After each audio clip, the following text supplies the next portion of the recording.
எல்லா புகழும் இறைவனுக்கே. Hello friends, welcome to Kilakarai kitchen. இன்றைக்கி நம்ம சேனலில் பார்க்க போகிறது ஒரு சூப்பரான நான்வெஜ் சாம்பார் ரெசிபி தான். ஸோ அதுதான் மட்டன் எலும்பு சாம்பார். வீடியோக்குள்ளே போகிறதுக்கு முன்னாடி இப்போ தான் நம்ம சேனலை ஃபஸ்ட் டைம் பார்க்குறீங்கன்னா மறக்காமல் சப்ஸ்கிரைப் பண்ணிவிட்டு கூடவே பக்கத்தில் இருக்க பெல் ஐக்கானை கிளிக் பண்ணிக்கோங்க. இப்போது வாங்க வீடியோக்குள்ளே போகலாம். இந்த ரெசிபி செய்கிறதுக்கு 250 கிராம் துவரம்பருப்பும் 100 கிராம் கடலைப்பருப்பும் எடுத்திருக்கேன். அது கூட சேர்த்து வாழைக்காய், முருங்கைக்காய், கத்திரிக்காய், மாங்காய், வெண்பூசணி, உருளைக்கிழங்கு, தக்காளி, பெரிய வெங்காயம், பச்சை மிளகாய். இப்போது 2 பருப்பையுமே அலசி எடுத்து வச்சுருக்கேன். இது கூட தேவையான அளவு தண்ணி சேர்த்துக்கலாம். அப்புறமா 1 கிலோ மட்டன் எலும்புகளை சேர்த்துட்டு இதை ஒரு 4-5 விசிலுக்கு வச்சு எடுத்துக்கலாம். இப்போது நம்ம எடுத்து வச்ச இந்த வெஜிடபிள்ஸை கட் பண்ணிக்கிடலாம். 100 கிராம் கத்திரிக்காயை இந்த மாதிரி நீளவாக்கில் நறுக்கி தண்ணியில் சேர்த்துக்கிறேன். அது கூட ஒரு வாழைக்காயும் ரவுண்டாக கட் பண்ணி அதையும் தண்ணியில் சேர்த்துக்கிறேன். ஸோ இந்த மாதிரி தண்ணியில் சேர்த்தண்டா காய் கருத்து போகாது. அப்புறமா 400 கிராம் வெண்பூசணி, 100 கிராம் உருளைக்கிழங்கு, ஒரு முருங்கைக்காய் அதையும் கட் பண்ணி எடுத்திருக்கேன். ஒரு மீடியம் சைஸ் மாங்காயை இந்த மாதிரி கட் பண்ணி வச்சுக்கோங்க. அண்ட் இது கூட 200 கிராம் பல்லாரி வெங்காயம், 1/4 கிலோ தக்காளி, 4 பச்சை மிளகாய் எடுத்திருக்கேன். இப்போ நம்ம பருப்பையும் கறியையும் வேக வச்சு எடுத்தியாச்சு. இது இருக்கட்டும். இப்போது சாம்பார் செய்ய ஆரம்பிச்சிடலாம். இதுக்கு அடிகனமான அகலமான பாத்திரம் ஒன்று எடுத்திருக்கேன். இதில் 4 டேபிள் ஸ்பூன் ஆயில் சேர்த்துக்கிறேன்.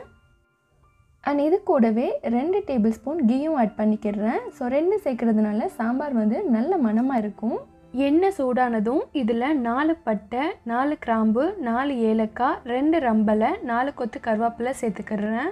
இது எல்லாத்தையும் நல்ல மணம் வர வரைக்கும் வதக்கி விட்டுக்கலாம். அப்புறமா இது கூட நீலவாக்கில் நறுக்கி வச்சுருக்கிற 200 கிராம் பல்லாரி வெங்காயத்தை சேர்த்துக்கிறேன்.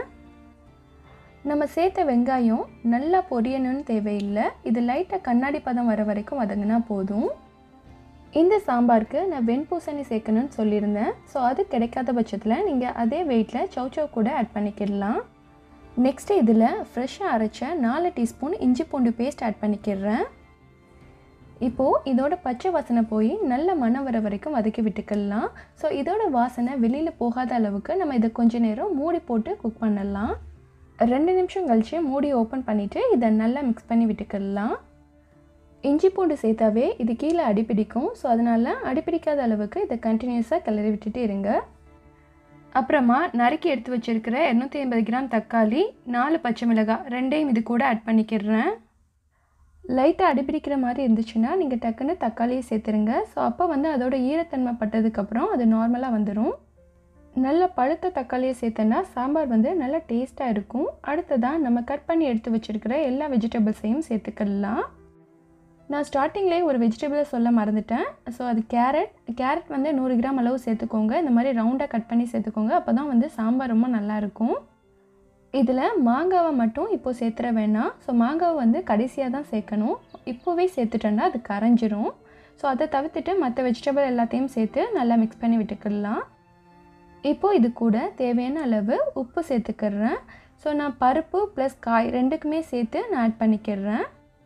காரத்துக்கு இங்கே நம்ம பச்சை மிளகாய் சேர்த்துருக்கோம். ஸோ இது கொஞ்சம் பெரிய சைஸுங்கிறதுனால 4 சேர்த்துருக்கேன். இதுவே சின்னதாக இருந்துச்சுன்னா நீங்கள் 8 ஆட் பண்ணிக்கோங்க. தென் இது கூட 1/4 கைப்பிடி அளவு புதினா, 1/2 கைப்பிடி அளவு மல்லி இலையும் சேர்த்துக்கிறேன். இப்போது காய் எல்லாத்தையுமே நல்லா கலந்து விட்டுக்கோங்க. இதில் நான் தாளிக்கும் போது ரம்பலை சேர்த்துருப்பேன். ஸோ உங்கள்கிட்ட இருந்தால் நீங்கள் ஆட் பண்ணிக்கோங்க, இல்லைன்னா அதை ஸ்கிப் பண்ணிக்கோங்க. காயில் உள்ள ஈரப்பதத்திலே இது கொஞ்சம் நேரம் குக் ஆகட்டும். ஸோ அதனால் இதை ஒரு 2 மினிட்ஸ்க்கு மூடி போட்டு குக் பண்ணிக்கிடலாம். இப்போது 2 மினிட்ஸ் கழித்து மூடி ஓப்பன் பண்ணிவிட்டு இதை ஒரு தடவை நல்லா கரண்டியாக வச்சு கலந்து விட்டுக்கலாம். இந்த மாதிரி நம்ம அகலமான பாத்திரத்தை சூஸ் பண்ணும்போது ஸோ காயெல்லாம் வதக்கிறதுக்கு இது நல்ல வசதியாக இருக்கும். இந்த டைமில் நான் 2 டீஸ்பூன் காஷ்மீரி சில்லி பவுடர் சேர்த்துக்கிறேன். உங்கள்கிட்ட காஷ்மீரி சில்லி பவுடர் இல்லாட்டா நீங்கள் நார்மல் சில்லி பவுடரை ஆட் பண்ணிக்கோங்க. அதில் 1 டீஸ்பூன் ஆட் பண்ணிக்கோங்க. இப்போதைக்கு நான் சில்லி பவுடர் மட்டும்தான் சேர்க்குறேன். ஸோ இந்த மாதிரி எண்ணெயில் நம்ம சில்லி பவுடரை சேர்த்து வதக்கும்போது சாம்பார் கொஞ்சம் கலர்ஃபுல்லாக இருக்கும், பார்க்குறதுக்கு ரொம்ப நல்லா இருக்கும். அடுத்ததாக இதில் நம்ம வேக வச்சு எடுத்து வச்சுருக்கிற பருப்பு மட்டன் கலவையை சேர்த்துக்கலாம்.